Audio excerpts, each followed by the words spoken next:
I'm Cyril, and this is my 7th compile lab experiment, and this is about predictive parsing. So in this we have to do recursive what is a predictive parser? It's a recursive descent from top to bottom parsing technique that constructs a parse tree by reading the input from top to bottom and the input from left to right. So let's move on to the codes. So this is the code for the predictive parsing. So here I have created two string arrays. One is for the terminals and the other one is for the non-terminals. These are empty arrays. As of now, these are empty. And now I'm going to ask the user to enter the number of terminals that the user wants. So here I have the command, and this is I'll be taking the value the user is going to give, and then I'm going to take the value in for the non-terminals. Now I'm going to ask the user to list the terminals, and I'm going to use a for loop to enter it into the array. Similarly, I'm going to ask for the list of non-terminals, and I'm going to use the for loop for entering the values. And here I am putting the values into the arrays. That is the non-terminal and terminal array that I created. Now to enter the parsing table, I have two for loops that's gonna help me enter the values, and user is gonna enter, and here they're gonna go to the positions that is for them, and this is going to print out the parsing tables, and I'm using these for loops to print out. System.print.out will print out whatever value I have asked from the user here, so it's going to print out. Okay, now when we enter, now I'm going to ask a string to be passed from the user.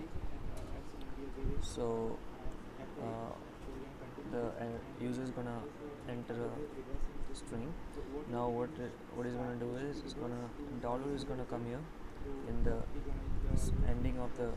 starting of whatever the user has entered. So now we're going to check if the IP, that is input, contains dollar or not. If not, then we're going to start. This is going to be the stack value, and this is going to be the input value.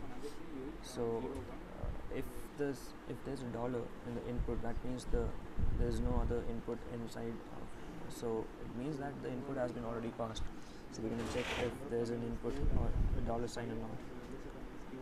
So now we're going to print out stack, and then we'll print out the input. Now we're going to take the first element of the input, and we're going to take the first element of the stack, and we're going to see if they're same or not.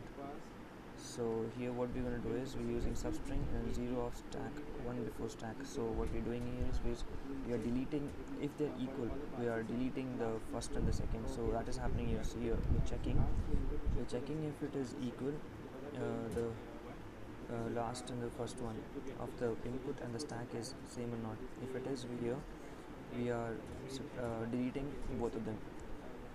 So now to find the values of the non-terminal and terminal list that we do after argumentation, the values that we give, like 1, 2, 3, 4.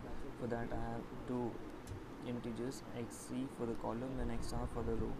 As of now they have value 0. Now we're going to check the value from as list, and this is for the non-terminal, and with the use of non-terminal we're going to find the row, and then with the use of terminal we're going to find the column. So once we do that, now we are simply printing out all the values, like alternate equals to @. So now to print the text in reverse, we're using this code at a string buffer alt dot reverse dot toString. So here we're going to see if it is accepted or not, and if flag is 0, then it is accepted, and we're going to see if at the end both of them, like the input and the stack, if both of them has dollar sign at the end, then that means that the string has already been accepted. So if that happens, inside the if loop we're giving a printout, and we're going to print out accepted, and if not, if both of them are not equal, then we're going to print out not accepted. So yeah, that is the program. So when I run it, so I've already entered some of the values because it's going to take a lot of time to enter all of these. So I've already entered. So here I've entered the number of terminals as 4, the number of non-terminals as 5, and these are the list of terminals and the list of non-terminals. and then the values I've entered into passing table. Here at the rate will be representing the epsilon. Now this is the passing table. Now I have to enter the string to be passed. So the string to be passed, I'm going to take it as QBBAB.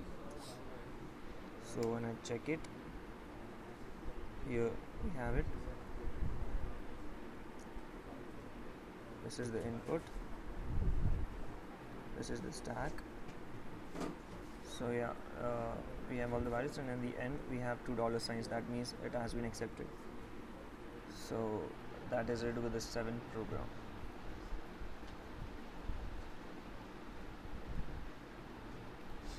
Okay, thank you.